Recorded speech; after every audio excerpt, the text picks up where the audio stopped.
नमस्कार शेतकरी मित्रांनो, जय शिवराय. जय शिवराय. आपण आता SRD शेतीमध्ये उभे आहे. त्याच्यामध्ये आपण हरभरा, गहू, ज्वारी, बाजरे आणि भुईमुग सगळे प्लॉट आपण पाहतोय. आता इथे आपण चायना मकामध्ये आले. हे चायना मका लागवड केली आपण. हे पहा इथे हे मकावर मका आहे. इथे खाली पहा हे दसे मागच्या वर्षाचे मका पिकाचे आणि हे दोन दाणे इथे लावले. आता जर परिपूर्ण जर खायला भेटलं, सगळ्या पिकांले सगळ्या मालाले जर परिपूर्ण खायला भेटलं तर किती बी दाटे असली ह्या दांड्याला आता बांधावरच आहे म्हणून येले 3 कंस आले. दांडे 2 आहे पण कंस 3 आहे. आता मध्ये पाहू आपण या इकडे. आता हे पहा या इथे प्रत्येक झाडाले या ठिकाणी किती फुलं आहे? या 3 आहे. हे 3 दांडे शेतकरी मित्रांनो.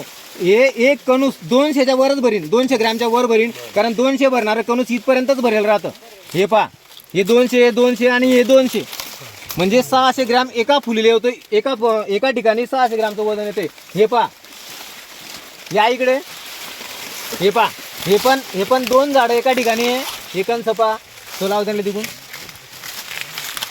भराई कुठपर्यंत झाली पावर आहे. तुम्ही तुमच्या घरच्या शेतामध्ये गेल्यानंतर पहा दाणे लागायला जागा नाही आहे तरी सुद्धा भराई झाली आहे.